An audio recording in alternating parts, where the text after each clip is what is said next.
presents to you Honest Talk. Hi folks, today we are back with one more great and leading personality, Madam Bhuvana Subramaniam. Bhuvana Subramanian is the Chief Marketing Officer of Randstad India, one of the country's leading HR services organizations. As the CMO, Bhuvana is responsible for driving all elements of marketing for the organization, including digital marketing and design, corporate communications, public relations and market intelligence. She will also be responsible for public affairs for Randstad India. An accomplished marketing leader, Bhuvana joined Randstad from IBM India, where she led the performance and digital marketing efforts across Asia-Pacific regions. She brings with her over 25 years of rich industry experience in both offline and digital marketing, communications, brand, product, services and sales, and comes with deep experience in transforming work and developing agile teams. Before IBM, she has held leadership positions with Brandcom, TNT, Aptech and Vijay TV. So, let's begin our talk with Madam Bhuvana Subramaniam. So first of all, ma'am, I welcome you to in this session. Thank you so much for joining and agreeing to share your thoughts with us. We are extremely very happy to have you for today's talk. Thank you so much, Harsh. I was very intrigued by the list of people you have interviewed. Of course, more intrigued by the name of the channel, but happy to talk to you about an interesting topic. Thank you. Thank you so much, ma'am. It's our pleasure to have you. So moving to the topic of today's session, which we have chosen is future scope of artificial intelligence in various industries. Ma'am, my first request you to kindly explain our viewers how artificial intelligence is beneficial for our future and how it can affect our future. Absolutely. So first thing I want to kind of tell is that artificial intelligence is a responsibility, right? It is the extension of the human being's intelligence. So that's the first thing that we need to understand. It's not something that has been created or by God or any other force, right? It is created by human beings. So whatever you input is what you get out also in terms of, outcomes. So that is the first responsibility that people need to understand before you talk about the benefits of artificial intelligence itself, right? Other than that, if you see the way artificial intelligence has played a huge role, especially in this scenario, like where healthcare is the most important discussion in every forum and everybody's home, right? So that is where I see artificial intelligence playing a huge role, right? It is, of course, it's very nascent. People are still trying to give data in terms of the diseases, the prognosis, the diagnosis, but as you see, there is a lot of progress that has already been made in the field of cancer, right? That's where it has been a lot more streamlined and it's more of more data is available also. So therefore, artificial intelligence is able to play a huge role. Education, of course, right? A lot of textbooks are being digitized with the help of AI, and and it is also, if you really apply AI into actual benefits for human beings, you can see early stage virtual tutors, assisting human instructors also, and it's also in the area of where like people who are differently able, right? So that's where artificial intelligence plays a big role in translations or converting text to voice. That's like a very basic form of AI, but it's very, very helpful. Media, right? You can see the amount of data that is out there again, and it is helping in understanding that kind of the cyborg technology is being used by media largely. Customer service also, again, there is a lot of AI assistance. If you go to a shop today, you can clearly see where that is, and definitely in the field that I am in, which is staffing, right? To understand human behavior, to understand human emotions, that's where AI is being largely used. And the way I see AI in the future is to kind of see a multiplied version of this and a more sophisticated and more learned version of AI. That's the future of it. All right, ma'am. It was really a very wonderful, and also you have covered all the aspects related to it. I think those viewers who are watching this session, of course, they are going to learn many things from it. Ma'am, my next question to you, because this is the question which is one of the controversial question when we talk about AI. Ma'am, the question is, will artificial intelligence surpass human intelligence? I don't think so. No. So if you look at the way human intelligence is also evolved, the entire evolution of human intelligence, and human intelligence is so, it's still not completely discovered, I would say. We're still going to Mars and Venus and everywhere else to understand life, right? I don't think any machine is able to do that. Machine is here only to aid us, and I think the more, we need to, and human intelligence is also in, kind of there where you're not going to let the machine surpass you. I think we are intelligent enough to do that, and I personally don't think so. But if that day comes, then it's like a movie that we all watch. That's what will happen. All right, ma'am.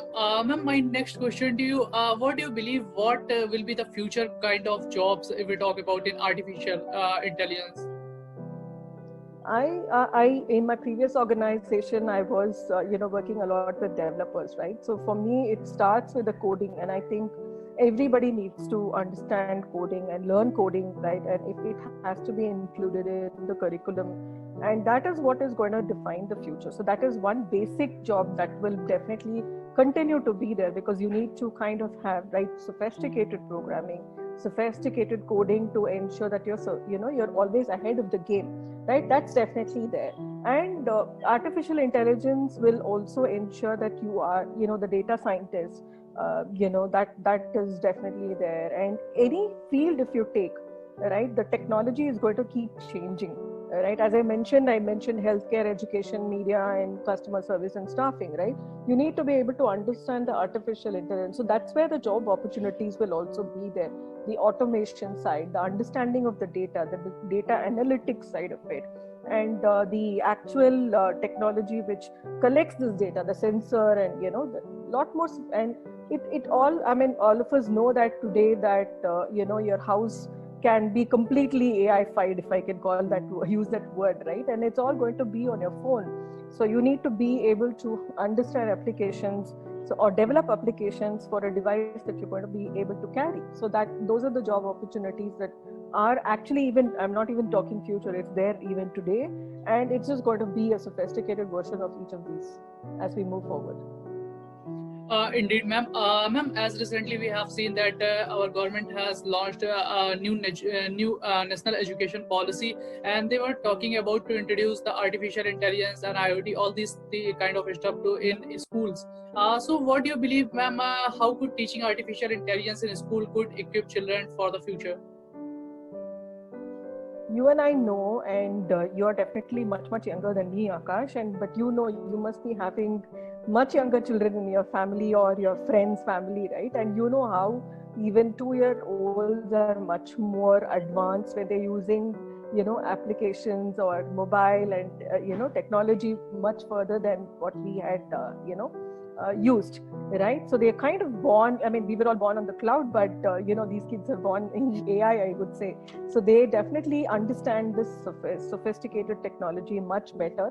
And it will actually, if you start introducing programming and coding and artificial intelligence in school, right, it is only going to be a lot more impactful in the society. It kind of then allows them to think from the beginning in terms of removal of repetitive tasks, something that they can then invest a lot more time and energy into in terms of behavioral science, or where there is a lot more impact as far as society is concerned, right? Or even governance, or even applied human knowledge. So that's where I think the future generation will take AI if they are taught about it from the beginning. And I think whether it's included in their school or not, I'm sure they will learn it on their own as well. All right, ma'am. Ma'am, my next question to you: what do you believe? What are the various ways in which AI can be used? If we talk about in future, where we can expect to see the AI? Everywhere, right from, as I said, right from opening your door to driverless cars to taking you to the space, everywhere. I think it's going to be there in every nook and corner of our lives. All right, ma'am. Whenever, ma'am, we talk about automation, one question which always comes here is that will automation take away the jobs from human? Ma'am, I would like to know your thoughts over it. I don't think so. I've been hearing about this for I think at least the last 5 years, Akash. That's not happened so far. It's only asked people to go and reskill themselves, upskill themselves, and yeah, of course, as I mentioned a little while earlier, like repetitive tasks will be taken away, by machines, and that's the idea of even machines and robots and AI, right? I mean, to take away the boring jobs, to take away repetitive in like packaging and stuff like that, and where there is large use of robots, but otherwise it is all about, I don't think AI is even there yet, right? It's not reached a space where the behavioral part of human beings they have never been able to replicate that. So I don't think that the jobs are here to stay, and it's up to every individual to go and upskill themselves in the new technology so that they don't become redundant. That's the trick of the game. All right, ma'am. I have one question from one of our viewers who is studying in college still. The question is, ma'am, what are the career opportunities for artificial intelligence major? I just mentioned, right, like emerging technologies like big data, robotics, IoT, the technological innovator, those are the jobs that I'm seeing, at least, that are coming up from different, industries across our way. And that's where your future is. So it's not the regular engineering, the regular, thing that even there you'll have to see how do you apply AI. Applied AI is going to be a lot more useful, right? So I would urge that if you're looking at a future in AI, then you should be looking and pick a area, right? Pick a sector, or pick a actual industry where you want to be a specialist in, like medical industry or anywhere, and then specialize yourself in that also. So that is a lot more useful when it comes to the future. All right, ma'am. Ma'am, my next question to you: what do you believe those students, for what will be your advice for those students, those who are still in their colleges? What type of skill they must learn in so that they can make them corporate ready?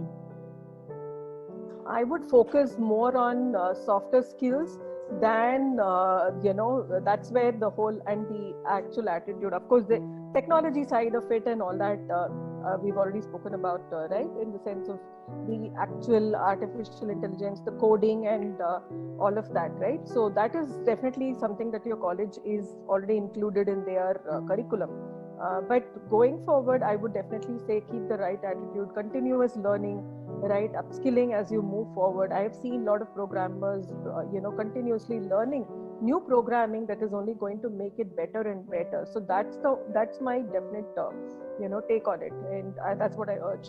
Keep your, coding IQ high, I would say. So we can recommend that they must practice something like that competitive coding. Always try to appear in these type of called hackathons and these. Absolutely, I think there are like 100 hackathons that happen every time, and there is a call for code that IBM runs, which is a lot more society oriented.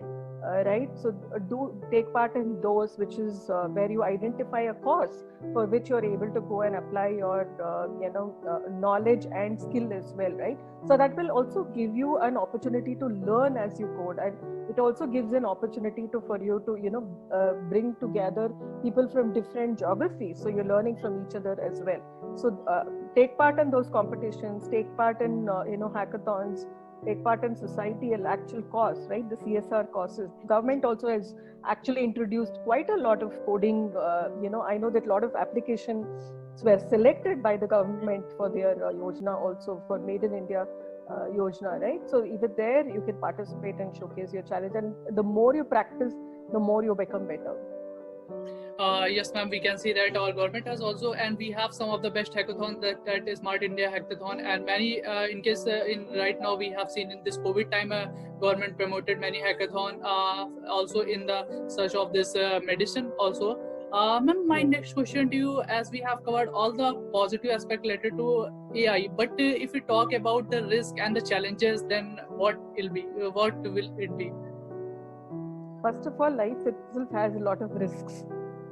and challenges, right? That's where it starts. See, the only risk is if you should be ahead of the game. That's my own main thing, right? And you also need to understand the complexity of AI.